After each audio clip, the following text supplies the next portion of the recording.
রমজান শুরু হতেই প্রাণ ফিরে পেয়েছে পুরান ঢাকার ঐতিহ্যবাহী চকবাজারের ইফতার বাজার, যা শত বছরেরও বেশি সময় ধরে রোজাদারদের মনে জায়গা করে নিয়েছে।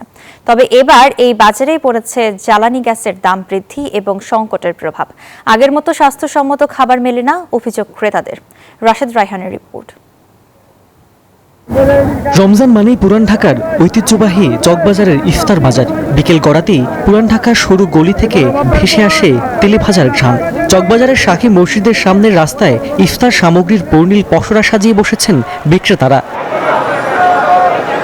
সড়কের পাশ জুড়ে সারি সারি দোকান, কাবাব, বোরখানি, জিলাপি, দই বড়া আর সেই বিখ্যাত বড় বাপের পোলায় খায়। প্রজন্মের পর প্রজন্ম ধরে রমজানে এই বাজার যেন রোজাদারদের মিলন মেলা।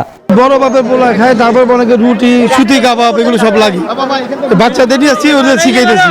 আগের মতো স্বাস্থ্যসম্মত নেই, তারপরেও চেষ্টা করে সবাই। জুস রাখতে আমার পছন্দ স্টাইলিশ ও ফুড গ্রেড আরএফএল চক। জুস রাখার জোশ চক। খাসির গোশ আছে, তারপরে খাসির সুতি কাবাব আছে, মুরগি আছে, কোয়েল পাখি আছে, কবুতর আছে, হাঁস আছে। তো এখানে যে আইটেমগুলো আছে সবগুলোকে মিক্স করার পর যে আইটেম সেটাই বড় বাপের পোলা খায়।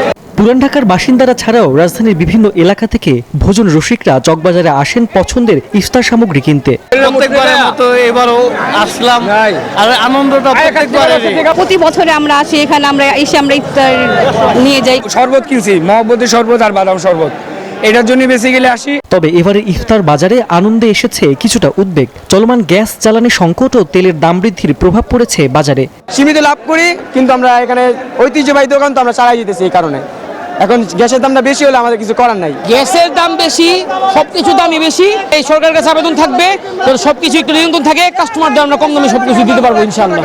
ঐতিহ্য, স্বাদ ও মানুষের ভালোবাসা এসব মিলে চকবাজারের ইফতার বাজার। পুরান ঢাকার আকাশে মাগরিবের আজান মানি এক অন্যরকম আবহ। প্রথম রমজানেই এই শত বছরের ঐতিহ্য বুকে নিয়ে জমে উঠেছে চকবাজারের ইফতারের বাজার। বিক্রেতাদের আশা ভালো বিক্রির এবং ক্রেতাদের আশা শুধু মুখরোচক নয়, পাওয়া যায় যেন স্বাস্থ্যসম্মত খাবার। রাশেদ রায়হান, নিউজ 24, ঢাকা।